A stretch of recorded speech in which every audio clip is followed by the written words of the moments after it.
Hello, everybody, and welcome back to the Brothers Take podcast. I'm Kris. I'm joined by my brother Eric. Hello.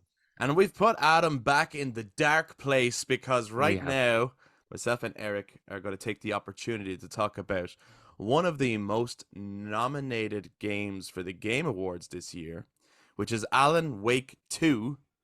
Took a lot of people by surprise, I think. Lots of Hmm? people were excited for this long awaited sequel. But I think it still took an awful lot of people by surprise as to how well it has been received. Lots of people have been talking about it. Me and Eric want to talk about it, and the only way to really talk about this is to do a spoiler cast on Alan Wake 2 to try and figure out what the fuck was that all about. I have questions for Eric, who's played more of the Remedyverse games than I have, and we're also just going to discuss all the bits and bobs. Guys, if you have played Alan Wake 2, you are very welcome to the discussion. We want to hear your thoughts, your theories, your explanations as well. Correct us if we're wrong. Add to us if it inspires something else. Ask questions if there's something you didn't get. Just join in on the discussion. We want to hear from you guys. If you're someone who watched someone stream it, so you're still experienced the game in some way, again, join in on the conversation. If you're someone who just doesn't really care what happens, but just wants to go, what the fuck? Why is everyone talking about this game? You're also very welcome to the discussion. But spoiler warning, if you are someone who's currently playing it and doesn't want the whole game spoiled on them, maybe finish the game and come back to this discussion when you have finished. Okay? So that is your spoiler warning. Once the music starts, that's it. No more dancing around what happens. We will be like straight away, the ending and everything. Okay? But to join in on the discussion, make sure you jump down into the comments if you're watching this on YouTube. And if you enjoyed this discussion, give us a thumbs up, hit subscribe, and ring the notification bell for all future content. To those who listen to us on audio platforms, you can also touch base on social media, Facebook, Instagram, and Twixter at The Brothers Take, again, to give your take on everything we bring up on Alan Wake 2. This week, with this episode releasing, is the week of the Game Awards. We'll see how many awards that this game actually racks up. But for right now, let's talk spoilers. Eric, where do you want to start? We could start with. I think we could start with the start, right? As in, Sure. and we're building up because the start. I remember when I was first talking about this game. It was for our Halloween episode. We had Pagan on. We were talking about horror games and stuff, and you were saying that you weren't really pushed on the. I think you also played just a tiny bit of it or something like that, and the Yeah, I played dialogue about to an you. hour and a half, and I was Yeah, like, yeah. yeah, you weren't pushed on it. While I was like, oh my god, this is mind blowing already to me because I was like, I don't know what's real or not Yeah, from the right. get go. I was still like, this is graphically a really great game, but I can understand that if you haven't played any of the other Remedy games, you could be a bit like, yeah, graphically it's very good, gameplay fair enough. You've played it in Resident Evil games and stuff, but dialogue was a load of shite. Right. Like Yeah, it yeah, yeah. was Yeah, at the very start. yeah. And then it just builds. And it just continuously builds from that until it becomes this thing that's one of the most nominated games of this year, which is nuts considering the year that it is Yeah, for yeah. all the games that came out. So, okay, obviously then what you're getting at is in the beginning with the kind of strange stilted dialogue, I think, between Saga and Casey in particular on that Mm. first investigation, where I was like, look, I love everything I'm seeing here. I love the vibe, I love the tone, I love the presentation, and I actually really enjoyed this game. um I do think it's one of the more interesting games I've played this year. Mm. And I think it belongs in the Game Awards discussions, at least in some of the categories, right? Um, but it was just the performances of the characters and the weird dialogue. I was like, I'm not digging it, especially in the beginning. I warmed to it as the game got on, and you get into the rhythm of it. But I take it then your questioning in the beginning was, are these characters even real? Right, yes, Right? because Is Alec this all just Casey, written? Right? yeah. Because you're playing a Saga Anderson, your partner's Alec Casey. Alex Casey is a fictitious character who's like a private detective, so written by Alan Wake, and that was like in the first But game, Jesus, in the first game Yeah, where he was writing his next Alex Casey book, I think, or that's why he went to Bright Falls. yeah, And so to me, it wasn't. Well, it was slightly established that Alex Casey hated that there was books written by Alan Wake about him that people were kind right. of. But Yeah, I thought that was still part of the writing of the book, like, because I thought these two characters were yeah. fictitious. They were, you're starting in the middle of the story. But to me, it was like maybe that's the beginning of their story, is the middle of the story, if that makes sense. So this game, and the reason I enjoyed it, and its narrative, um, reminded me of watching Lost, Mm, the TV show, yeah. where you have more questions than you have answers. And in truth, the theorizing, and this is why I like talk about it in like I was kind of excited about. Oh, we need to do it. We need to do a spoiler cast episode, even if Adam hasn't played it. Then Mm, we need to do one because I think the discussions around the game are going to be the most interesting part. In a similar way to like when people finished Seven Remake, right. and just the crazy mind blowing theories that people had in the long wait between those sequels. Like I think people could be doing that with this game too, where they're like, "But what did that mean? And what do you think happened there?" And like, so Alex Casey, is he real at all? I don't know. Like, is so Alex Casey, who came there with Saga, who obviously, as Yes. far as Saga's concerned, is her partner for years. Like, she even Yes. has that bit at the end of the game where she has to question that, like, is he real? Like, she Yeah. goes through when her mind place is the dark place and Yeah. it's fucking with her, and she has to reaffirm to herself, no, I'm not a bad mom. No, I'm not a bad partner. I'm not a bad detective, which is Yeah. a really great sequence. But because of how the whole dark place works and the connection with Bright Falls, where fiction becomes reality. Is Alex Casey real at all, or is he the character that Alan Wake wrote? But then he's not like the character Alan Wake wrote, is he? Well, he kind of is, because he still has that gruff sort of no shit attitude Yeah, that the character from the. But I don't think he went on the same adventures. no. So do you? So, So okay, do you think he's real? um, I'll say he's real. Saga's real. Yeah. I think it's all real, and I think the dark place only affects Bright Falls. So So, far.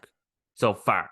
So, like Silent Hill, Yeah. you're fine when you're outside, but when you come in, then it starts to mess with you. Yeah, and obviously, Scratch's kind of plan or the dark presence is to spread Yeah. like everywhere, right? Yes. That was that seems to be the plan we're presented in this game. Well, to bring Deerfest to the world. Whatever the fuck Deerfest is, but yeah. Right. So I have another. This is probably going to be more of a, as opposed to scene by scene. It's probably going to be more of like a explore the ideas and questions and things like that. But certainly we can get Yeah. into highlight scenes as well. But I have another question. Okay. The Dark Place, Yeah. right? Obviously, it is like this other dimensional space Mm-hmm. that seems to have an attraction to art and can bring art to life, Yes. right? Mm-hmm. And when it's connected to the real world, brings it to life in the real world. Yes. Okay. So, is it always? My question is it always evil, Um. or has it been warped because the only people who've got into it have been artists who've had fucked up thoughts? That their fucked up thoughts have become reality and invented the dark presence, which makes the place the dark place. Do you get me? Yes, I get you. So in saying that, I don't think it specifically explains that, because it's always referred to as the dark place, the Yeah. dark presence. It's always this shadowy presence that creates the take, and then is drawn to people of the artistic mind because they create something that it can then bring to life. But it warps, and it always warps it. it always warps Right. what Yeah. Yeah. you're Yeah. Yeah. Yeah. creating. So So it is sinister. it's a maleficent force. Yeah, it always warps and twists. You know Yeah. what? It Because Alan makes it Wake was worse. yeah, Alan Wake was he was a crime thriller author, but in this book, he's writing a horror story. That's because he's trapped in the dark place. The dark place wants him to write a horror story now. Yeah. Yeah. Yeah. So Yeah. Okay. does seem to be a maleficent force that kind Yeah. of twists everything. It's a great villain. It's a fantastic film because Like, it's everything and nothing at the same time. but I was blown away by the sequence in which you play as Alan Wake and you're in the hotel, Right. and you know you're going through the different scenes and typing out the different story plots to change the scenes in front of your eyes, which is a really great mechanic. Mm. And then when it's like, oh, they did the summoning ritual and they brought the devil, right? Right. And then suddenly the hotel has blood trails everywhere. Mm. And you're following them in this dark hotel with just red lights and blood.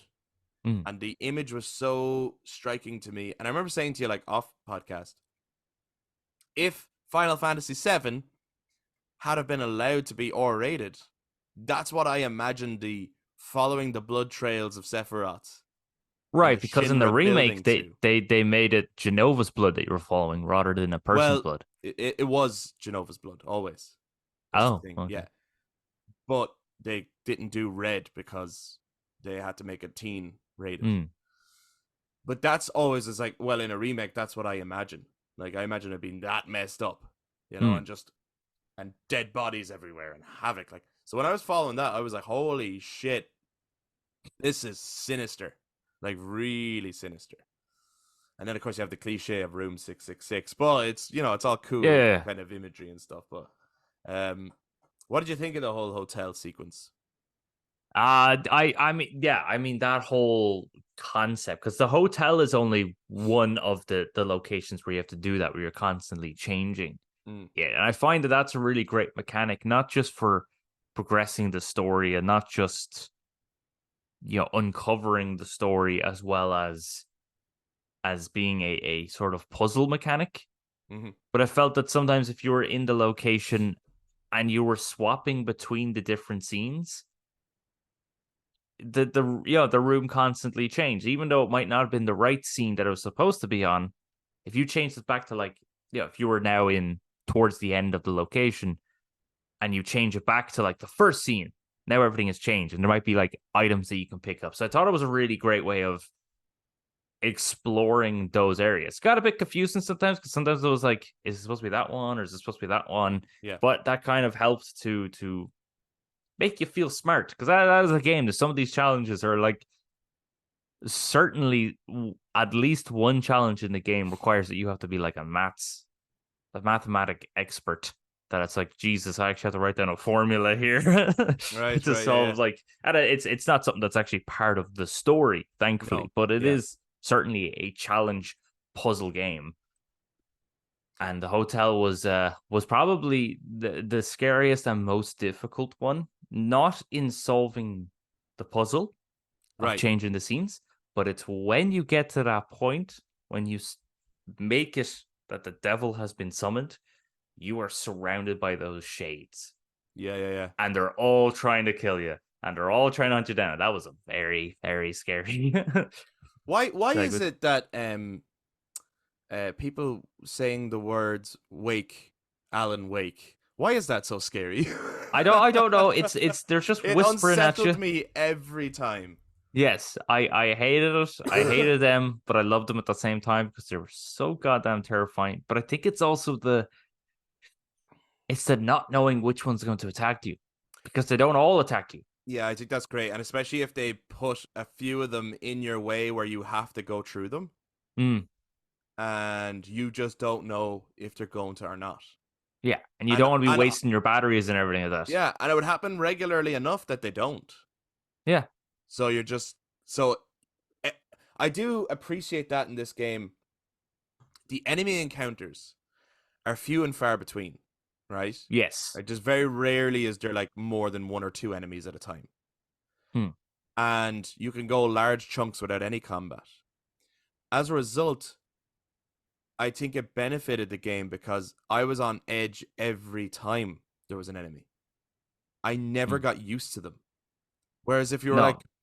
constantly killing enemies and, you know, I think you would get to a point where you're like, yeah, I'm used to this now. It's Yeah, like, you get to they that point in became a like Resident pain. Evil, right? Yeah, they became a pain in the arse in the first game. Right, yeah. And Like I he, only played like an hour of the original game, so I no, can't but speak to the new. I played the whole thing. I just got to a point where I was getting sick of the encounters. I was getting annoyed. The chapters were too long, and I was like, I just kind of by the end, I was like, I just want to get to the end so that I've cleared it because I'm not Right. really like pushed anymore. I don't really, um, I didn't really kind of care for the combat. The first one, it was awkward, difficult, and there felt like there was no progression Right, yeah, yeah. with the combat. It was just like you got a bigger torch. That was it. That was your progression for. But in this, between Wake and Saga, you had these ways to actually make yourself better, Yeah, yeah. which I thought was really cool. So with Wake, it was he found these words of power.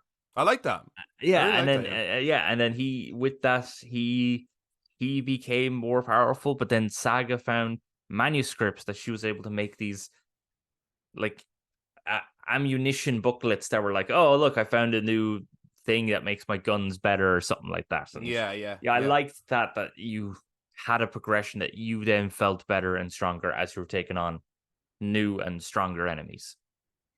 Who did you prefer playing as? Saga or Alan? Because I do think, before we get into that, actually, I do think that this game, like, there's a few games that do dual protagonists. Hmm. And I do think this game handles it really well. Like, I think that when you get to that point where you could start picking between them and pacing the game how you like, I think that works incredibly well. And I think that the game does feel like it's got two protagonists in a similar way to, like, I think Spider-Man 2 did a really good job with it Hmm. as well.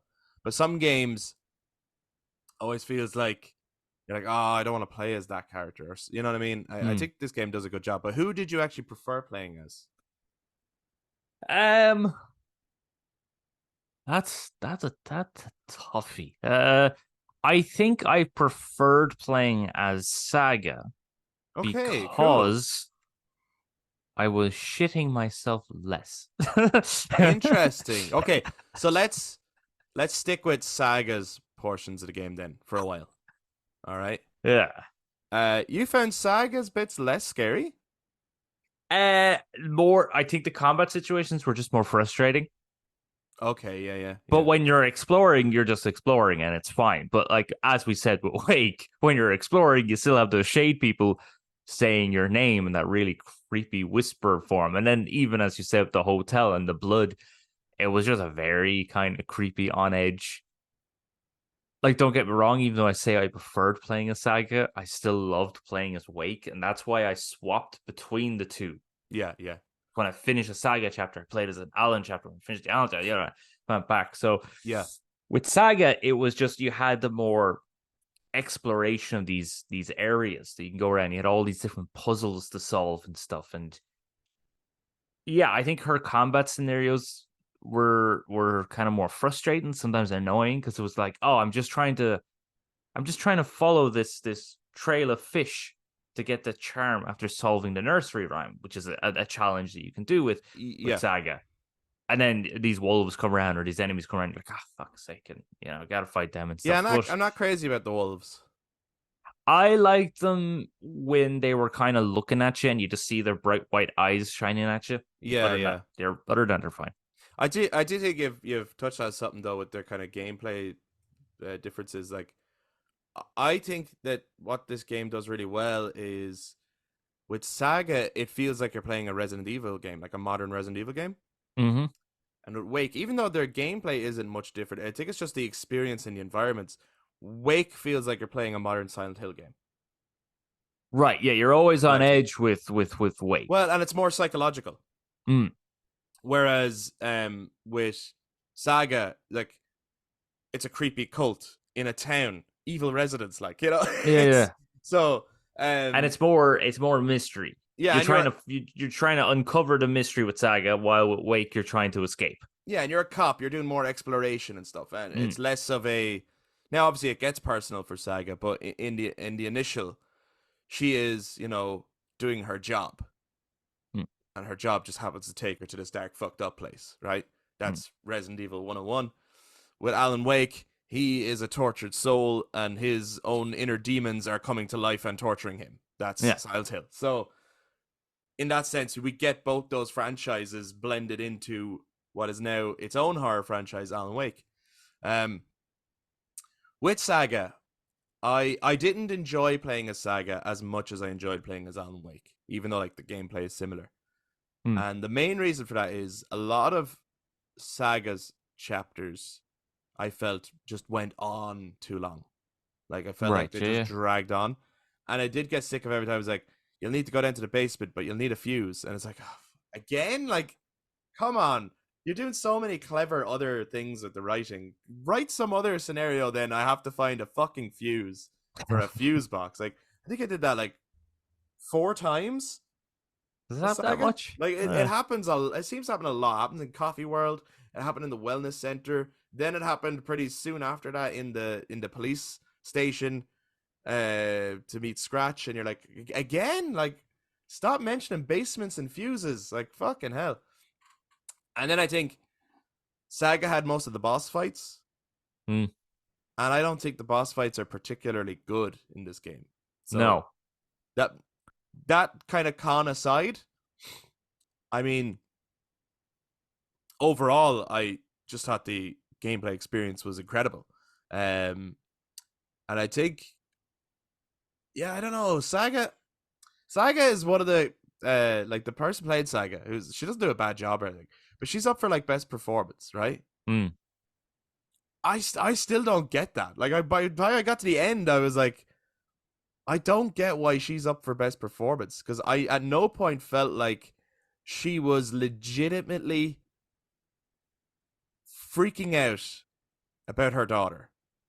Mm. I thought she was pretty chill, actually. I thought she was pretty like, until like the very end, I thought she was pretty like, okay, I have to change the story. The story's bad right now, and I have to change it, you know? And it's like, why is she not freaking the fuck out that she might never get her daughter back? So I don't know. I don't think they sold that as well as, like, it was really cool when she first sees the newspaper about her daughter. Mm. And then she sees the cultist and she goes and follows them. But the music is what worked there. Like, the music Right. added real tension to, like, fuck, the stakes have just gotten higher, you know? But then all throughout the game, she still seems really chill about what's happening. Like, That's just another day in the FBI. Like it's grand. yeah, Like. oh yeah, it's just a normal. It's like, oh well, you know, and it is Evil kinda, presence. Like yeah, it's grand. it is kind of comical with Casey being like, "This case is fucked up, Saga." You know, it's like, yeah, it is. Like, it's like, we're not used to any of this shit. Like, we should be going, how is this possible? You know, I don't know what, like, maybe it hit differently for you. I don't know. No, I was a little kind of not surprised. I mean, they have their choices, they have their reason for making their choices, but it wasn't exactly like, oh yeah, absolutely, bring her on board, amazing, fantastic, best performance ever.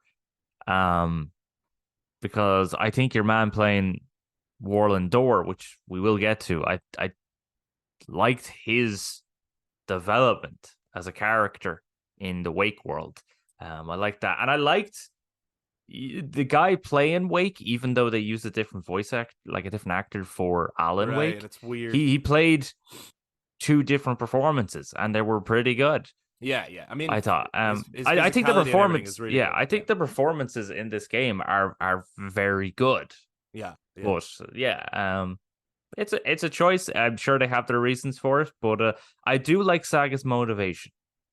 Because you know Yes. you have those you have those times when you're like, okay, you're in this mansion. There's no reason for you to be here.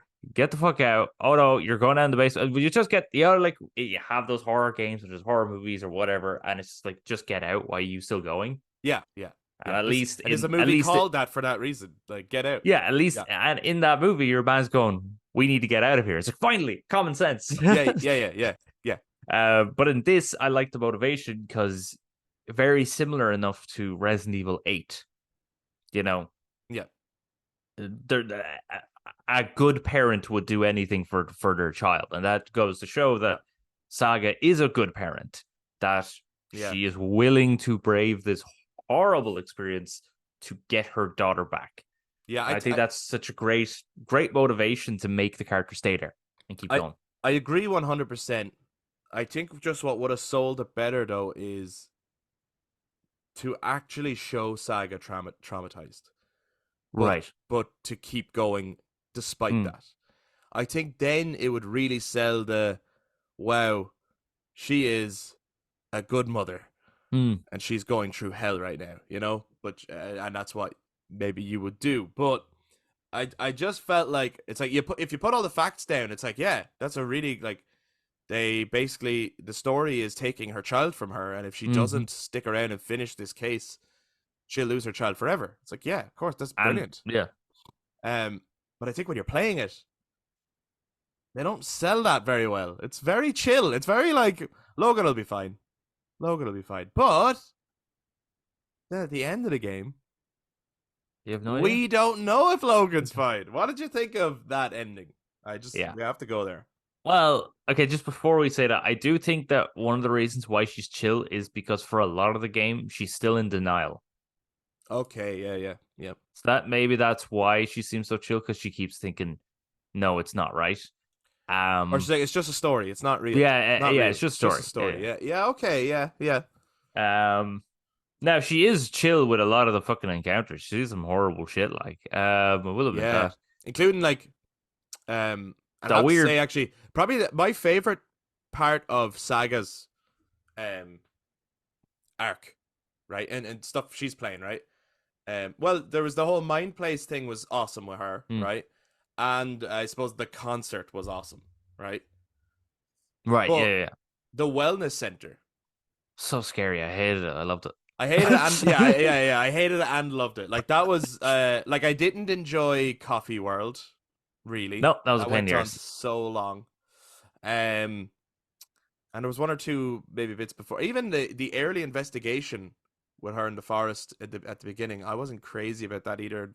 The first time you find the overlap and again like I wasn't like so in on it yet, you know? Hmm.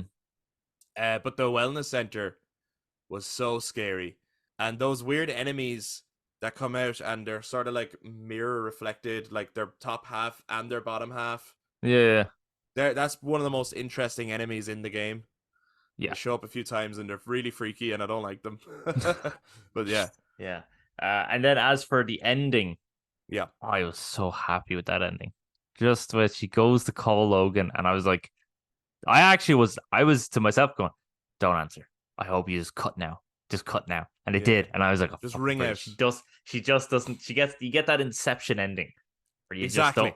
don't really know. Exactly. And I was like, "That's fantastic." I'm Because now so you happy. can debate whether it worked or not. Yeah. Right? Now, the question is should that ever be answered? Should we Oh, never revisit Saga? I don't know because You know what I mean? Because that's like, if you can't make a sequel to Inception. no. But you're wanting a sequel to Alan Wake 2, aren't you, Chris? So I am, but I want a sequel to Alan Wake. oh Do you get me? Like, I'm sure they will continue Saga. Saga's a great character, by the way. I don't dislike Saga's character. But I'm just wondering if I ever want an answer to that question. But to revisit her, you have to answer that question. yes, but I So would say to be honest, yeah, she's not she's not out. she's not out, and it didn't work. Or it's It did work, but she's not out. it did work, but she's not out, so she can't answer. So as far as now that she's in the dark place, Logan's dead. So she has to get out of the dark place to find out whether Logan's still alive. So that's the next Maybe, motivation for her to get out of the dark place. yeah, to get back to her family. Yeah. But if the dark place is telling her Logan's dead, then she's going to believe it and she has no motivation to get out. I think she'd have to know that Logan is alive but she herself is trapped. Yeah, but yeah. I mean, I think Well, because you'd like want to get out anyway, right? You don't want to yeah, stay you there. would. You'd want to get out. You It's want it's to get not the a nice fuck out of there. place. It's not a nice place. It feels like, you're just going in circles, like a loop, but you're not.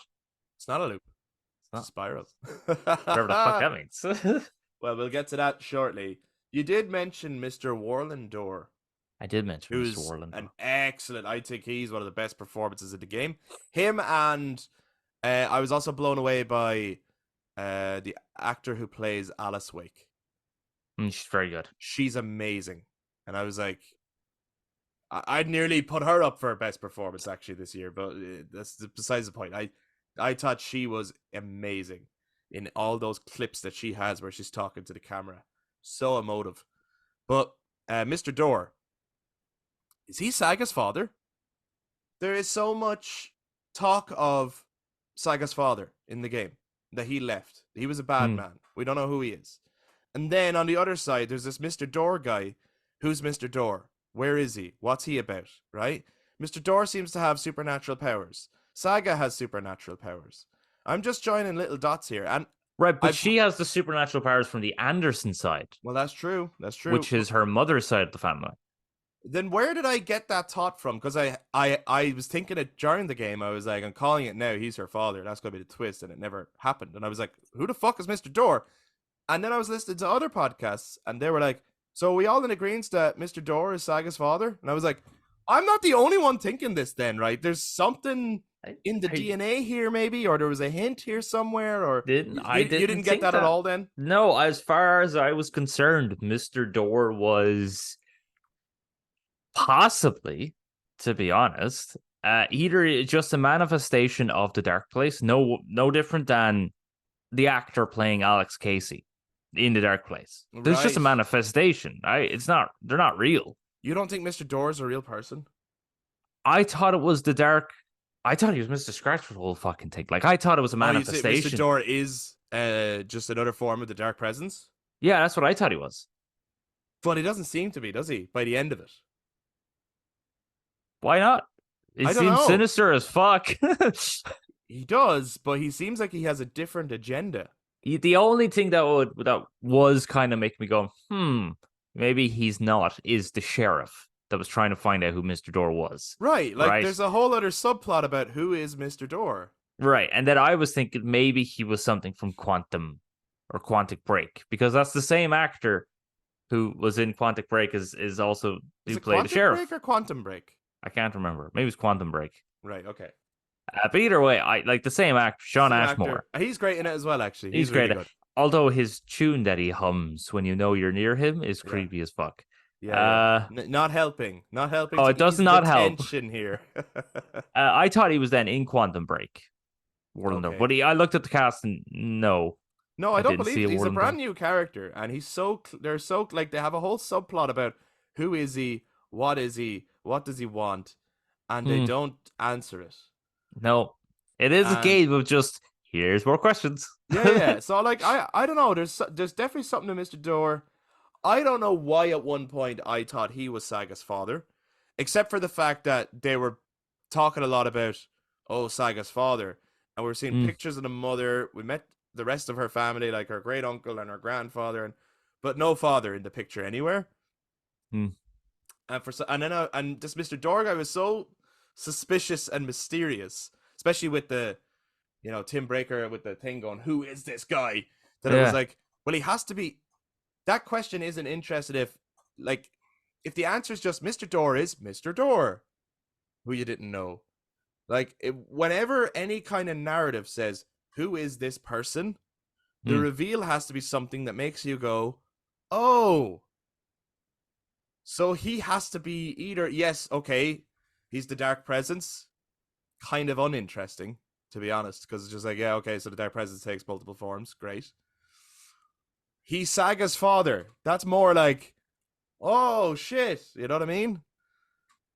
Well, what if, right? Yeah, and as interesting as that is. No, it might not be that. It could be something else. I'm just... Right. Yeah. But what if Warlandor was the very first person to have ever been sucked into the dark place. That'd be cool. As he is a TV host, which is a form of art, Yeah. as it's a form of acting. So what if he was the first person, and therefore the dark place is the way it is because of him? Yeah, maybe. Or what if he is the way out? Probably more that because he is a door. He's Mr. Door. He could Yeah. walk through. He seems to have like that. It's mentioned that he has the ability like he just walks through a door and it takes him to a totally different place. Hmm. So he seems to be able to like kind of shift through spaces. Like maybe he's able to come in and out of the dark place willingly or something. Maybe. Let us know your Mr. Door theories, guys. Who is this guy? Who the fuck is finished Tim Breaker's investigation? And let us know. And am I crazy? I wonder if that would is the be. Saga father thing a stupid, crazy theory, or is there something to it? Let us know. I wonder if that's what the DLC is going to be. Yeah, do you know what though? Playing as Tim Breaker. It could be, but I also think the DLC, and maybe people disagree with me. I think any DLC for Alan Wake 2 should answer none of the questions in Alan Wake 2. I think it should be just separate stuff. Okay. Because I think we should have to wait till Alan Wake 3.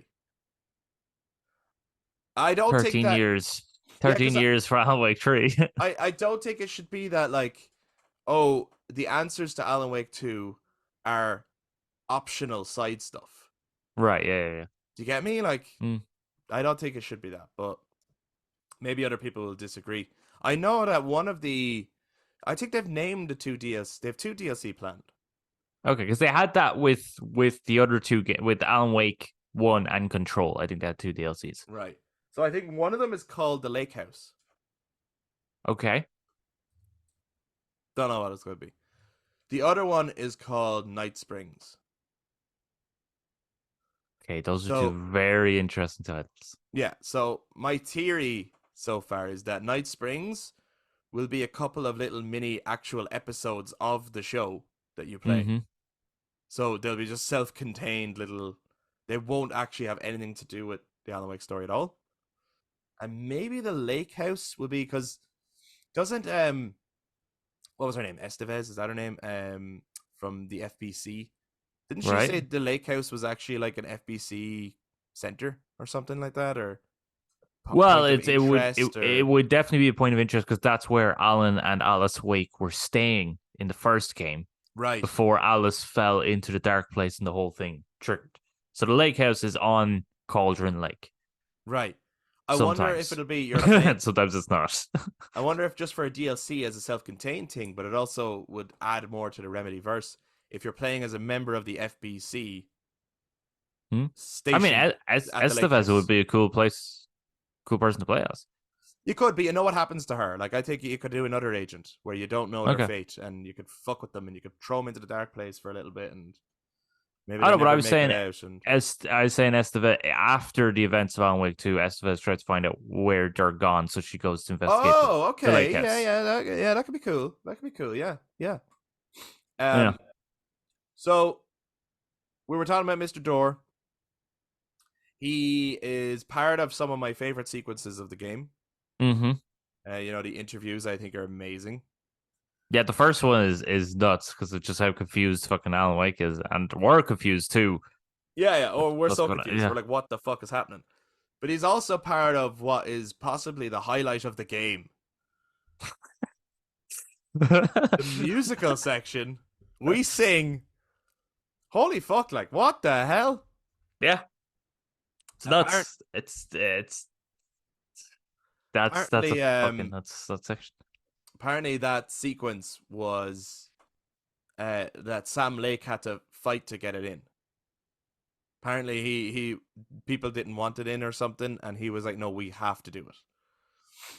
So if that story is true, that might be bullshit. But if that story is true, thank you, Sam Lake. I appreciate your madness. Yeah, I was really impressed with that whole sequence. If that's true, that's another case of where the director absolutely made the right decision. Yeah. Because Patty Jenkins for the first Wonder Woman movie had to fight for the No Man's Land sequence, which is the best part of that movie. It's incredible. Yeah. So if that is the case, Sam Lake had to fight for this section, which I just laughed. I just thought it was so fucking bizarre, so funny, so awesome, because there's always a music part in the Mm. Remedy games that features the old gods of Asgard. Go on. They're always playing something. In the first one, actually, I think you do a concert section again. You're playing one of their songs Right. and you're fighting off lots of enemies. In Control, you have to put on Ahti's headphones so you can go through a maze, and it's just blaring heavy metal music as you're killing all the enemies. And now in this one, you have this musical section where you're trying to get out while everyone's singing Yeah. your And story. yeah. They're singing Alan Wake's story. And it's actually a great song. It's a class song. Especially, I was really impressed with the sections where it becomes instrumental and you have to figure out what to do, but the song is able to continue looping without getting stale. And then when you get to the next section, it seamlessly transitions to like the next verse or the next chorus. And I was like, that's like really well done. Like it's not just that they made a song, like a 3-minute song, and play that song on a loop until you finish the bit. You know what I mean? That would get old fast. Like their timing of things is really. I think the most impressive thing in this game is like the presentation.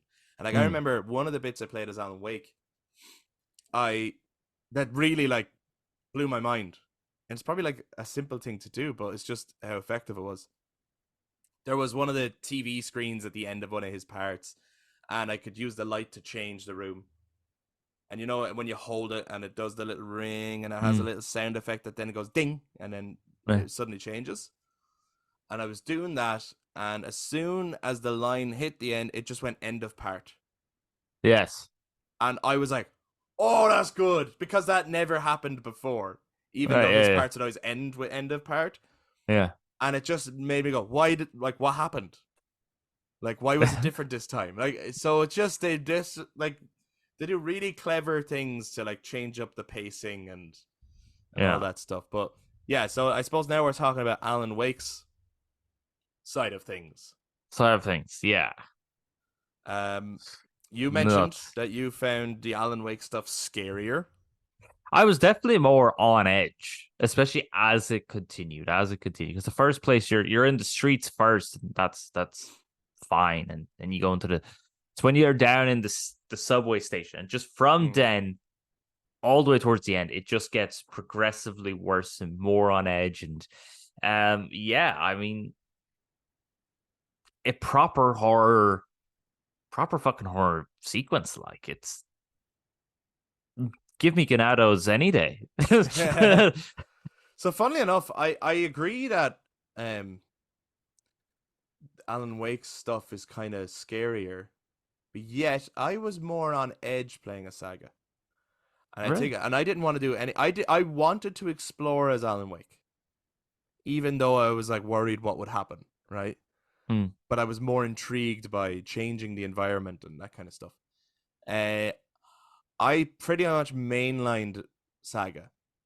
I was too afraid to explore those woods, and I think what it is I find the woods, I find pitch black woods and trees shaking and things like that way scarier than like Gotham. Even though Gotham's fucking scary too, right? Like the neon light New York City, and it looks fantastic. Like it looks amazing. So I was more on edge exploring the woods than I was exploring the city, but that's obviously just a personal thing. I think all the highlights of this game, some of them are in Saga's bits, but most of the highlights are Alan Wake stuff.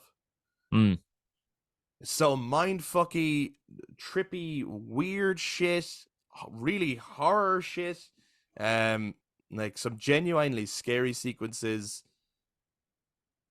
All the enemies have you on edge because you never know which one's actually an enemy or not.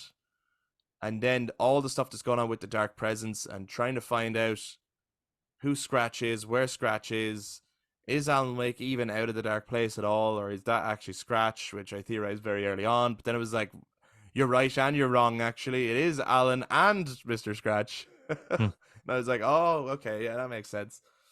And I was like, because it's a bit obvious, you know, when Alan got out and they were interviewing Alan, he was like, we have to be careful because the dark presence has my face, and I was like, yeah, well, so clearly you're him then. I You're like, actually, you're I didn't, I didn't cop it. okay. I was just like, you're trying to mislead me. I don't trust you. And then, and because then we were still playing as Alan in the dark place, I thought what it was that Scratch got out and was pretending to be Alan Wake and pretending to be vulnerable and innocent and like, oh, I can't remember anything, and oh, we have to hurry. We need the clicker. And I was like, well, he wants the clicker, so this is his great cover story. But I was like, but clearly I'm playing as Alan Wake over here. He's still stuck in the dark place. He hasn't got out at all. And then, of course, what it being is that the events we're playing are before he got out. And he did actually get out, but unfortunately the dark presence is in him. Mm. And it turns him into Mr. Scratch.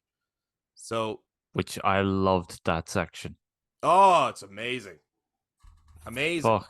So, because like, I think I did start to theorize as it got closer, where I started thinking to myself, okay, maybe it is Mr. Scratch that he is. Specifically when he wakes up and all the cultist bodies are all over the place. Great scene. It's a great scene, but that's a bit of a okay, maybe something's going on here. For sure. And then when I was like, oh, that's cool, you're playing the past with Alan Wake. Yeah. Where they're talking, you kind of when you start to figure out that actually Alan Wake is in the past when he's talking to Saga. Yeah. But then even at that, I was thinking to myself, well, the dark place messes with time, so maybe, but just the bit when Alan is like when he's losing his mind, he's finding out that Mr. Scratch terrorized Alice to the point that she died. And then he's like, well, Scratch is in my office at the moment. I gotta kill him. Yeah. And that's because in his head, as you're playing the game, Scratch kills Alan earlier to stop him from changing the story. And then you realize, no, Alan just kills Alan. And I was like, oh, that's fucking genius how that played out. Pure like paranoia, right? Yeah. So Scratch didn't change the story, right? Am I right? Alan changed the story? Yeah, Alan was changing his own story. So all of it is to say that I know the Dark Presence is a villainous force and it is the villain, but it's being inspired by Alan. So Alan Wake is the hero and the villain, right? Right. Because it's not so Scratch or a Dark Presence didn't write the horror story at all. Alan did. And then he convinced himself that he didn't write it, and he keeps trying to change it. But he did write it, right? Yes and no. Because it depends on when the loop or spiral started. Right. Because Alan Wake has been trapped there for 13 years. And that's a long ass time. It's a long ass time to be trapped with something that's constantly changing and messing with your head. So it depends on, because when we're first introduced to the script, the book, Return. it says Return by Alan Wake, and he's like, well, I definitely didn't write this, so he scratches it out, which is like, that's brilliant, Mr. Scratch, and he scratched it out. Yeah. But depending on when all this started, he could have written it. And then at some point he forgot or he forgets, and then he changes it, and then he's constantly changing it. And because what I gathered from it was that he has invented Mr. Scratch. And he doesn't actually become this Mr. Scratch until the Dark Presence is inside him. Yeah. Which doesn't happen until he leaves the dark place. Yeah. Which means that he has to have been the one who wrote the story. Yes. Which means he put Logan in danger. Yeah, because it has to fit in with the horror story that he wrote. Which means Saga Anderson could be not real. Holy fuck! Yeah, that's true. Now I don't know. Shit. Yeah, so guys, let us know. Maybe we're like missing something here, but if you know, like if you've played the fuck out of this game and you picked up every tiny detail, did Alan Wake write Return and he's trying to change it? Or did the Dark Presence write Return and Alan's trying to change it? He obviously in the game it's telling you that the Dark Presence wrote it, but it would seem from the moment he bursts in and stops himself and finds the script and then tries to change it, suggests that Alan Wake wrote it. And that there is no Mr. Scratch, really. But Alan has just been warped by years and years of isolation in a dark, horrible place, and he's been influenced by the Dark Presence to write. Like maybe the Dark Presence does want to write Return, and was giving him the thoughts. Oh, You know for sure. Like because right, it definitely always wants the movies, the painting, whatever it is, the story to be horror and horrible. So that's why, he's like, okay, well, the story is a horror story, and therefore it has to fit the narrative, because the Dark Presence isn't going to change if it doesn't fit the story, if that makes sense. So like if he ended up writing, and then they walked into a lovely field of daisies, the Dark Presence isn't going to accept that. So it is forcing Alan. He has to write something that the Dark Presence will allow. Yeah, pretty much that will fit the narrative, because otherwise it's just not gonna accept. It's not gonna work. So yeah, it is. This is where then this all gets really complicated and multi-layered and confusing, but in the best way. Wonderful, wonderful to talk about. I love this. So right, there's obviously Return is about a cult. Yes, the cult of the word. Right. And then in real world, we have the cult of the tree. Right. Who look like the cult of the word. Yeah. And so, are they real? Cult or of the tree? Are they just... I know, like, as far as they're concerned, they're real, right? And the leaders are the two brothers who show up in all the adverts and stuff. And when you find out they're the leaders, you're like, really? They're the leaders of this evil cult thing? That doesn't seem right. And then you get the explanation, you go, oh... Okay, that makes sense. So yeah, it's a very good twist, actually. I like that the cult are not really a cult, and it's really just to scare people away, because they're trying to they slay people who are taken. Yeah, and they're trying to protect the town. And then obviously some of the cult got taken, and that's the ones that we fight. But did they only form themselves as a cult because Alan Wake was writing about a cult and it's becoming reality? Because otherwise it's a weird coincidence that they look the same. Well, do they look the same because Wake gets his inspiration from Bright Falls? Yeah, possibly. But he only writes Saga into it because he sees Saga. He needs a hero. Yeah, he needs a hero, and he saw Saga, so he wrote Saga into the story. Right. Yeah, but then... But did he just imagine that he saw her? So it is. I mean, Bright Falls, I'm pretty sure, is a real place. You're not sure, though, are you? Did any of this game happen? Did I play any of this game? Am I real? Okay, so I got another question to try out there. Okay. Fucking hell. Spiraling out of control here. Yeah.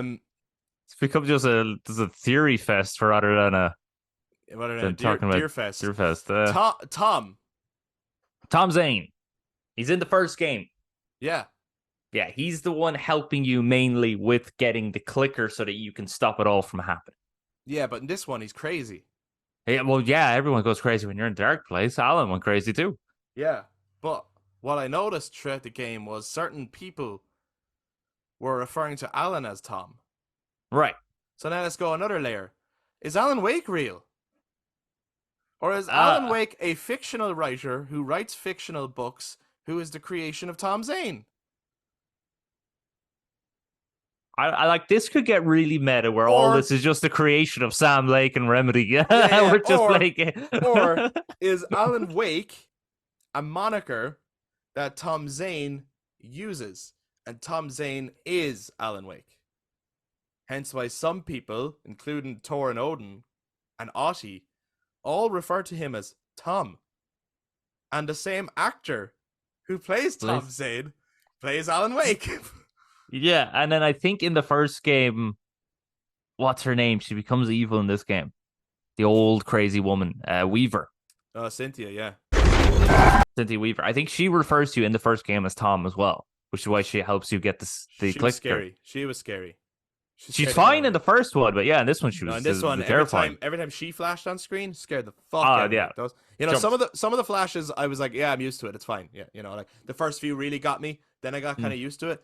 Every time she did, because I think like you're in the wellness center and you go to like her room and and I was like, fuck off, fuck this game, put the controller down. You're scaring the shit out of me. Yeah, I think those flashes were done very well because it was always just it was just at times you didn't expect. And like that, going to Cynthia Weaver's room, you just open a door, you take one step, then she's screaming at you on the screen. You're like, ah, fuck off. Yeah. It's like a really fucking. This game's like a real fucked up, well produced Doki Doki Literature Club. Let me tell you. But yeah. maybe that's what it is. It's just Monica is in the dark place. Mm. So we're not really certain if any. We're not certain of that part of why Tom Zane and Alan Wake look the same but have different voices and are of different. People refer to Alan as Tom. Yeah, but I think Ahti refers to Jesse by the wrong name. What does he call Jesse? I don't know. I can't remember, but I don't think he refers to her as Jesse. And he kind of keeps like Ahti is an interesting guy because he's in control. Yeah. He's the janitor for the FBC, the Federal Bureau of Control, which deal with all this weird shit. So they have in their base all these different objects of power, is what they call them, right? Yeah. And the clicker is one of those, right? The clicker is an object of power, and the dark place is something that they would deal with. That's not really an object of power, but it'd be a place of power, like the astral plane in Control. And I think actually there's a doctor in Control who I think you find sometimes books with his face on it, books written by him. They do it like, and Ahti I think kind of just keeps thinking you're the new janitor to help him. And he's like, in Control. In Control, yeah. He's like, oh, yes, you need to go down to maintenance and do this thing. And it turns out, yeah, you have to stop the Hiss, who are the enemies of Control, from taking over a certain thing or clean up a certain place. So he doesn't seem to be affected by anything at all. Okay. Yeah, he's an interesting character.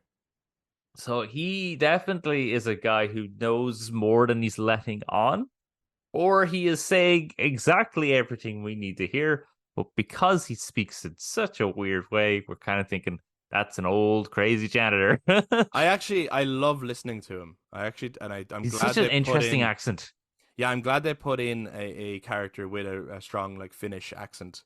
It just adds not only because obviously it's a Finnish studio, so it's nice to have a bit of representation from their own, but also.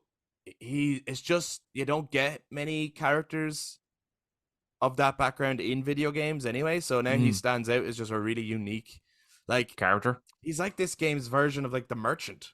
Yeah, you know what I mean. It's just sort of iconic and it works, and I kind of hope Ahti shows up in more things. But now I'm wondering because he was very much, and you used like his bucket for yourself to like jump between the two realities, right? And he'd show up in Alan Wake's reality, but he was also in Saga's reality.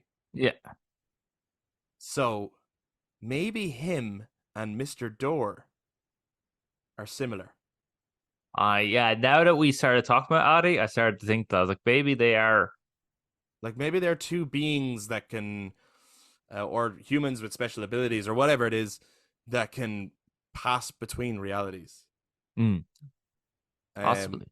Yeah, that's interesting. He's a cool character, Ahti. So what was your personal favorite sequence of the game or favorite part of the game? Or is it just all this mind-bending fucking questions? The mind bending questions is awesome. Right. So the musical bit was so good because it came out of nowhere. Right. Yeah. It was so good. Even ignoring like, because you mentioned about the technicality of when you're trying to figure out, because there's one bit where you are like, where the fuck do I go? I keep walking around in circles until you found out, oh, there's arrows pointing me in the right direction. Yes. Right. Yeah. That's it. I had the And that's same, where the yeah, music kind of just it loops but doesn't loop. It kind of just keeps going, keeps the song going yeah. It until you get to the spirals. next verse. Yeah. And but even just the fact that you have them all live action on these big cinema screens performing, and all the actors, yeah, the actor playing Warland Dory, yeah, the actor playing Alan Wake. I think Sam Lake is on it as well. The Oh, guy he who is. Yeah. plays, Yeah. Yeah. yeah. And you have the old gods of Asgard, and they're all there playing the song, and that's so well done. So the live action stuff is done really well in this Yeah, I game. was gonna ask you that actually, because like it is something that like not a lot of people, no, not everyone likes, right? And in Hmm. some games, it's not done well. You know, No. it doesn't. It seems weird. I thought it worked really well in this game. Right, because it's always done in screens, or it's when you have those like silhouettes.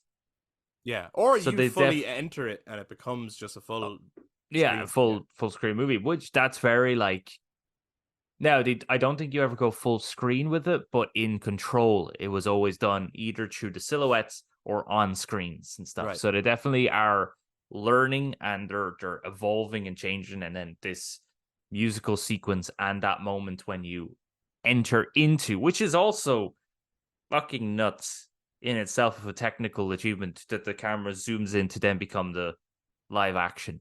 Yeah, yeah. It loads it in So really well.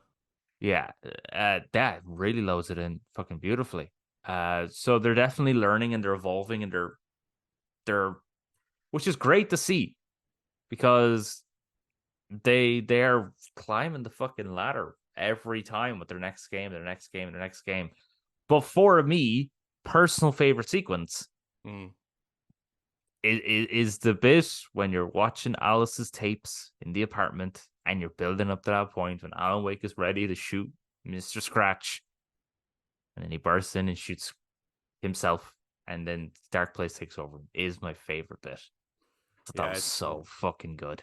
yeah, it's really good, especially because the DNA is all there, like Mm, the setups, because you've already seen that sequence a couple of times, but out yeah, of context, or and you've seen the like flashes of him scratching the yeah, script and all this kind of stuff. So yeah, when you finally get there and he does shit, and even like he comes in like crazy, like I'm gonna yeah. kill you, because he's all worked up for what he's just seen, and then Alan Wake, who's sitting down writing, is like, no, no, no, no, like don't don't shoot me, like, you know, and he kills him before they even have a chance to talk, I suppose. But Yeah. yeah, it's a really great scene. For me, the highlight is the musical sequence because it's just Mm. wild and so well done. Um, but there is a few like really great standout moments, and one thing that I fucking love in the game, which seems like a small thing, but I just think it adds to the overall presentation. Every time the chapter name comes on screen, It's very nice. It's whatever very like font they're using, the way mm, they fill up the screen, that it's a real like statement piece of like mm, I just think the way this whole game is presented is yeah. fantastic. They got that from Control. They did that in Control, and it just really Works. uh, works. Yeah. It just pops up on the screen. It is a lovely font. You know, it's not the papyrus or anything like that. You know, Adam would be happy with that font now. Yeah, it's a good font. Uh, Now. That is a good font. yeah. Even when the actual title of the game came up, Mm, it was just like bomb, bomb, bomb, basically. But yeah. like it's just Alan Wake 2, and I Yeah. was like, wow, this was directed. You know what I mean? Yeah. Obviously, everything gets directed, but this was like, no, everything that whenever something comes on, it is with purpose, and it's to elicit a certain feeling. You know. Mm. And Another that's sequence actually I liked was when Wake is free from Scratch. He has to get the clicker and stop the dark presence from doing its thing. yes. and he enters the overlap. Yes. He's in a suit now, rather than his biker gear that he was in. Yeah. And he's in a lovely, sunny, bright, happy-looking Bright Falls. I thought that was He's at so... Deerfest. That different. I thought that was so fucking interesting. Yeah, because you're like, well, this is fucked up then. Yeah. Because it's that thing we're talking about where it's like, everything was dark and broody, and the moment you enter anything that seems bright and happy, you're like, well, this is obviously not going to be okay. Yeah, I think like, then the minute because you have to get the manuscript to find out how the book ends so you can change it. That's right. And then the minute he gets it, everyone fucking turns on you, and I was like, oh, that's brilliant. And he has to run especially and block the door. That mob mentality of like fans with knives wanting to kill the person they love. Yeah, because he's gonna ruin the book that they love. yeah. It was real, like that was kind of like scary in a different way. It was like just that scary mob mentality. It is slightly more meta in that when you have a creator that people love that creates something that they love, that they end up having this like ownership mentality. So then when the creator wants to change the thing they love or deconstruct the thing they love that they created, everyone else suddenly goes, you can't do that. Yeah. You're ruining, yeah. So that's a really interesting bit actually, where obviously it's manifested in physical violence, but it's basically the fans of an author turning against the author because they don't want the author to change the thing they love. Yeah, or they're saying things that they don't agree with. So then they're like, essentially, well, in this game it's with knives, but in our reality it's cancel culture. Yeah. Yeah. That's what Deerfest is. But like, but it's such a brilliant sequence. Now it took me a while to find the book, but I was just like, oh, this is messed up. This is too bright and happy. yeah. And it's interesting because he's walking around going, I have to stop this. This is what he wants to put everywhere. And you're like, really? Like, it doesn't seem all that bad yet. It's like, it's fine. Is this is what the Dark Presence wants? People celebrating your book? What's wrong with that? But obviously, it's because the events of the book become real as well. So that's all the murders and all that kind of stuff. And yeah. So I get that as well as no one there, they didn't have a choice in it. Yeah. So people everyone, are losing their freedom. Yeah.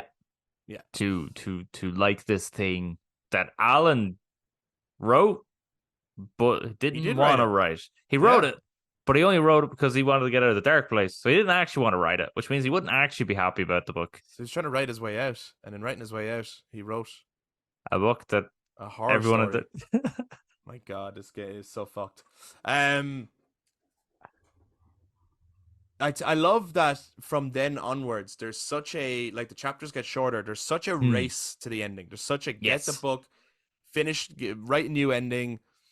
One thing I will say though, because I found that some of the chapters were too long.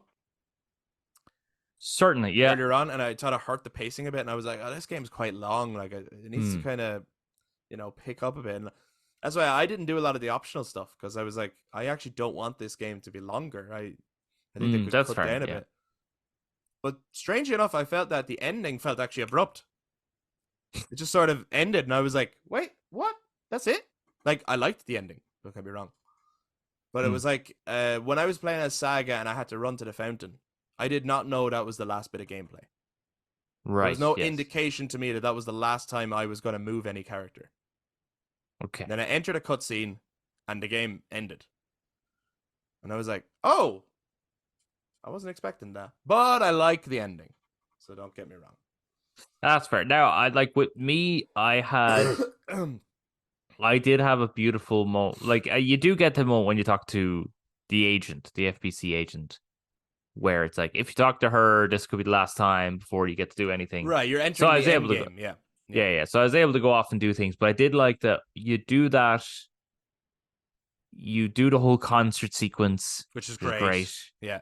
And then you press the clicker, and then it goes back to Alan, I think, to do his bit. Yeah. And then he goes to the fountain, and then it goes back to... I liked it, that kind of constant... So, yeah, because you go back to Alan, that's when Alan shoots himself, becomes Scratch. She then figures out he's Scratch somehow. At that part, I was a bit like, oh, that's just Well, forced dialogue. she's it's not always handled well, especially early in the game. It's better later on when she realizes it. Um, Oh, the psychic powers. she's psychic, so Yeah. she all she has to do is look at someone and she knows exactly what they're thinking. So like Yeah, she that's what the FBI can do. That's yeah, profiling. so she profiled Alan Wake and found out he was Scratch. I did find early on and then after a while I was like, okay, she obviously is supernatural. But Yes. for the very first bit of gameplay, and I remember I did say an hour and a half in, I wasn't like crazy on it. There were some things I liked and some things I wasn't crazy on. When I was first profiling and she was looking at the picture and making these wild deductions that I was like, there is no evidence for that. That's not how profiling works. But then obviously as it goes on, I just thought it was wild then that she like halfway through the game goes, oh, maybe I'm psychic. And you're like, of course you fucking are. What, do you think everyone can do that? Are you fucking crazy? Yeah. You just look at a picture and go, he has the heart or whatever, or the heart is in the grocery store by looking at a picture of Nightingale. And you're like, how the fuck could you possibly deduce that? Of course you're psychic. You read a lot of Sherlock Holmes books and just figured, that's how it works. Yeah, based on the scratch on his left ear, the heart is in the grocery store. Like, I was like, that's just not fucking how that works, but it's all good. She's psychic. It's fine. So, obviously, that's how she knows that he's Scratch. She used her psychic powers. Yeah, that's fair. That's fair. But yeah, no, I think the ending, I actually like the pacing of the ending. Okay, cool. I do. Yeah, I do like this kind of constant swapping, and I like that you have the choice throughout the game, whether you want to play as all of Saga and then all of Alan, or vice versa, or swap between the two. I do like that they give you that choice, because that just means then the players can play whatever way they want. Now, for me personally, I think from a story perspective, it is better to play intermittently. Kind of, I agree. Saga and then plays Alan, then Saga then Alan, because the story unfolds in such a beautiful way, in my opinion. Yeah, and it definitely helps the pacing of the game, I think. For sure. Yeah. We spoke about one aspect of the ending, which was the Saga phone call. That was just brilliant, and it rings out, and we don't know if Logan is back alive or if Logan is now dead and the story sticks and Logan's dead forever. Because I think, isn't it that like the story is kind of getting there, but if it sticks, you can't change it. I would imagine so. And you definitely can't write up because you're stuck within, like they talk about, like you're stuck within the confines of like the rules, right? That's why like Alan has to write within the tropes of horror or it won't work. Right. You can't write a sequel where it's like Logan came back from the dead, because that's impossible. Unless they're able to somehow write some means where it becomes possible, but that would probably involve a sacrifice of some kind. So someone would have to die for Logan to come back. So there's like it's complicated. So like if Logan dies, then bringing Logan back isn't like just some simple thing that can be done or anything like that. So that ambiguous ending is great and it has high stakes. The other part of the ending then is Alan's, I guess, which is he wakes up and the first game had that quote, it's not a lake, it's an ocean. And it's a cool quote. People were able to kind of discuss that for a while. What does that mean? And even in the talk show at the start of this game, Warland Dor asked, was like, what a cliffhanger. What the hell does that even mean? It's like, brilliant. And then in this one we have, it's not a loop, it's a spiral. Yes. I don't know why that worked so well for me, but it did. I was like, oh. Even though it's like, what the fuck does that even mean? But it's because like every time, so Saga's chapters always end on a cool song. Okay. Alan's chapters always end on the same song. Some say that it loops forever. And there's all talks of him being in a loop and he's trapped in a loop and he's been trying for 13 years to get out, but the loop keeps repeating and all this kind of stuff. But you also keep seeing images of the spiral throughout the game. You're not really sure what it means, and it's on doors and things, and you're like, what the fuck? I even tried to open that door in the wellness center early on with the spiral, but it wouldn't let me. I was like, Yeah. I wonder what that's about. Is that an optional thing? And then eventually you get there later, and it's the writer's room, and you're like, oh. So when he says it's not a loop, it's a spiral. For some reason, it just worked with me because it's like all the breadcrumbs were there, Hmm. and it's just that his realization of, okay, it does loop because that's what a spiral does, but a spiral also has two endpoints, Right. It has the beginning and the end. and you can go up or down a spiral, Yes. and he keeps going down further. So his realization is he has to find a way to ascend the spiral. Right. That's why I was like, that's a great line. Yeah, no, it is very good because, as well as what's actually really interesting about just before he says that is that Saga shoots him in the head. And then he wakes up and says that. Right. Shoots him with the light bullet. So he's like enlightened, I suppose, or something. Like the dark presence is sort of cleansed from his mind, that then he's able to. Right, and the light bullet comes from Alice's pictures, and Alice, he then gets that last message from Alice to say, "I'm not dead, I am alive, Yeah. and there is a way out," and that kind of thing, and I'm here to help you, actually. So the light bullet was a message Must be. left by Alice Sure. to be passed to Alan by Saga, and she's the one that rang Saga, I think. Oh, at the end, yeah, when she was in Dark Place. And she says, "You're going to need my pictures." Uh, So she's using Saga as the messenger to deliver the message to Alan that there is a way out, and you have to stop thinking of it as a loop. It's a spiral. yeah. Gonna be Pretty good. Pretty good. It's good stuff. So Alice, who also wrote a book or had an exhibition called The Dark Place, is not dead at all. Right? No, it doesn't She's seem. alive. Well, according to her, yeah. Seems Okay. to be. And where she jumped off the cliff in her footage was actually her jumping into Cauldron Lake, I take it? Possibly. Plunging herself into the dark place specifically to find Alan. Maybe.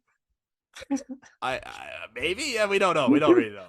It's just there's a lot of cool breadcrumbs there and stuff. Yeah. Yeah, there's certainly a lot of stuff that is definitely intriguing people who enjoyed the game to get the third one, to get the next one. Yeah, and as well, I know they're working on a New Game Plus, and I think when New Game Plus is out, I will play through it again. Absolutely, yeah. Because I don't want to play through it again without New Game Plus personally, because I kind of want, because I didn't finish all the progress in terms of leveling up, and I'd like to continue that while I'm playing. But I think having finished the game, I feel like there's scenes now that if you replay and probably have new context, you could probably pick out things better. Yeah. So I definitely, once New Game Plus is out, I definitely will play through it again. Here's a question for you, right? Okay. We're talking about this game, and you're getting now very invested in this world. Yeah. You have all these questions and stuff. Yeah. If the next game was Control 2, yeah, would you get it, or would you only wait for Alan Wake 3? I don't know. Yeah, I was thinking about that. I'd have to wait and see. Like Control, I know reviewed incredibly well, and I tried playing Control, and I just couldn't get into it at all. Yeah. Now maybe if you allow yourself to get further in, like maybe it would have stuck, but I just wasn't digging the vibe of it at all. So I didn't finish it. So I would want to wait and see what Control 2 is. Personally, I do think that's what they're going to do next. But I would prefer them to start working on Alan Wake 3 pronto. Like because as well, I think the horror survival thing I was more interested in anyway. Yeah. I think their action games of the past, like I think Remedy is a studio that's had great ideas, but I don't necessarily think they make the best gameplay in terms of previous games I played. And Alan Wake 2, I think has suited. I think that suits them. Like I think they made a really good horror game. Yeah, but I'm just wondering though, if because they seem to keep learning from each previous game. Yeah, of course. That they might change, because Alan Wake 2's gameplay is quite different. Oh yeah, Alan Wake 1. Oh yeah, Alan Wake. So I'm just wondering that they might totally different game. Yeah, they might change the kind of gameplay style of Control 2 to be, because yeah, Control 2's gameplay was fine, to be honest. Map is way too big and awkward to try to Mm. traverse, to be honest, and it suffers from too many enemies that you're kind of like, oh fucking hell, I'm just trying to get down there, like I'm just trying to Yeah. get down to the bottom of the fucking steps, which go away, like but it's the game that expands upon the Remedy universe. Yeah, no, and I get that. That's why I said I would wait and see what form Control 2 takes. Mm, So I'm not a like right now. I could say Alan Wake 3 I'd buy day one. nice. Control 2 I'd want to wait and see. Okay. I'm not a whatever Remedy do next I'm buying. Like I'm Okay. in on Yeah. this Alan Wake stuff right now. Yeah. I'd like that there's connections to the other stuff that they're doing because it just broadens this universe. But I'm not necessarily a now I'm going to go back and play everything Remedy have ever done. Because I'm also What if okay with some of the ambiguity and the mystery and the, you know? what if they did a whole different thing set in that universe? I would again want to see what it is, but I would be Okay. interested. Like I'll be Yeah. keeping an eye. Like every time I see the Yeah. Remedy logo now come on screen, I'm gonna sit up. You know what I mean? Like it's Yeah. become that thing where I am interested in what this studio do next. Like I think Which is they've good. they've It's good praise absolutely for the studio. Studio yeah. has I think they did a great job. yeah. Is there anything that we haven't discussed that you definitely want? Like obviously you could. There's so much you could go into this game, right? Mm. But we don't want to talk forever. Is there anything that we haven't discussed that you wanted it before we finished up? But actually, I don't think, like, we mentioned the eeriness of the shades, but actually that comes from the sound design, Oh yeah, yeah, which the sound design is really damn fucking good for this game, yeah. for sure. But I mean, we mentioned the boss fights. Boss fights are not great at all. They're No, that's actually the game. definitely an area that they could improve on. Improve upon. I'd say you don't even need them. Not necessarily. Yeah, it did feel like boss fights were there only because it's like, oh, we probably should have boss fights, Mm, and some of them was very like these aren't even important characters to the story. This is just like a threshold to get to overcome. Just it felt very. I think that's why the Saga bits maybe didn't work for me as well because all of Alan Wake's boss encounters, if you want to call them that, were like running away from the dark presence. yeah, And the dark presence is the villain. So that yeah, felt really, and it just shows that it's constantly haunting him, it's stalking him, and it's going to stop him from progressing. Whereas when Saga fought a boss, it was just sort of like, this is a video game, so here's a boss.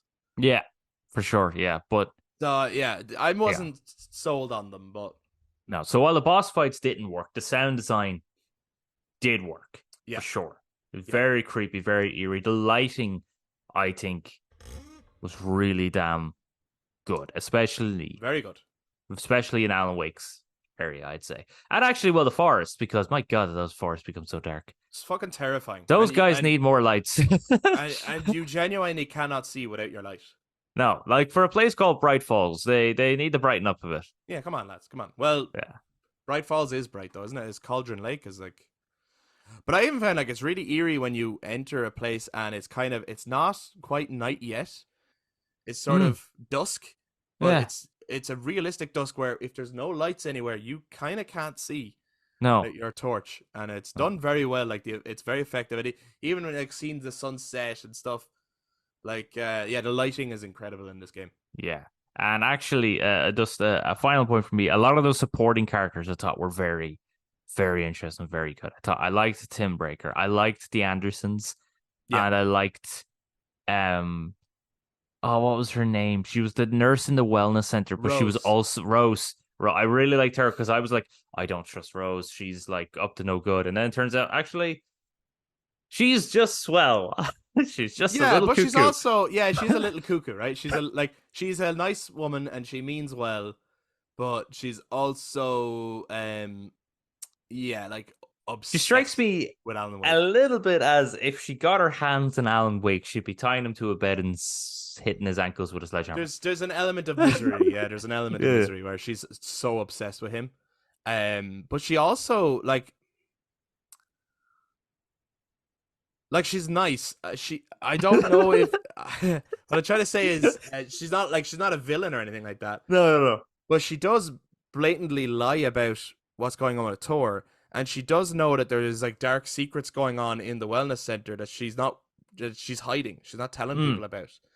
So there's a bit of a messed up side to it and I don't know if that was her saying, well, I don't want to tell you because I don't want you to get hurt, or if it was like, I know this has something to do with Alan, and I don't want anyone to like I don't want anything to hurt Alan's name, or you know what I mean? Like, yeah, she's a little bit cuckoo.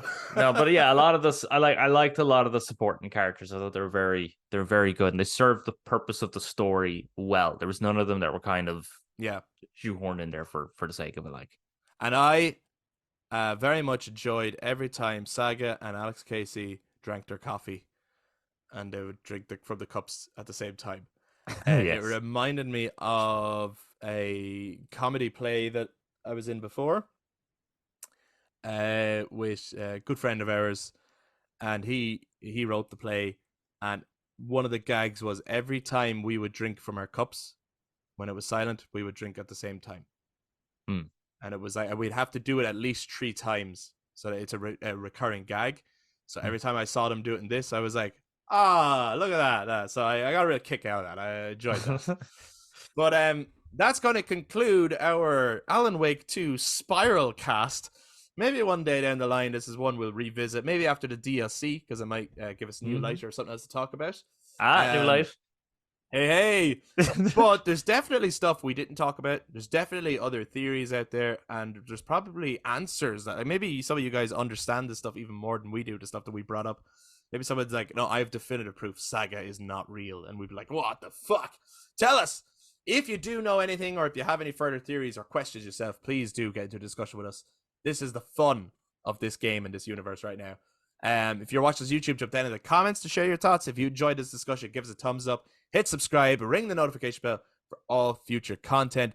To those who listen to us on audio platforms, you can also touch base on social media, Facebook, Instagram, and Twixter at The Brothers Take again to give your take on Alan Wake 2. Remember, it's not a game, it's an experience. Thank you very much, everyone, for listening. We'll be back to talk to you guys next time. Bye-bye. Bye-bye. Champion.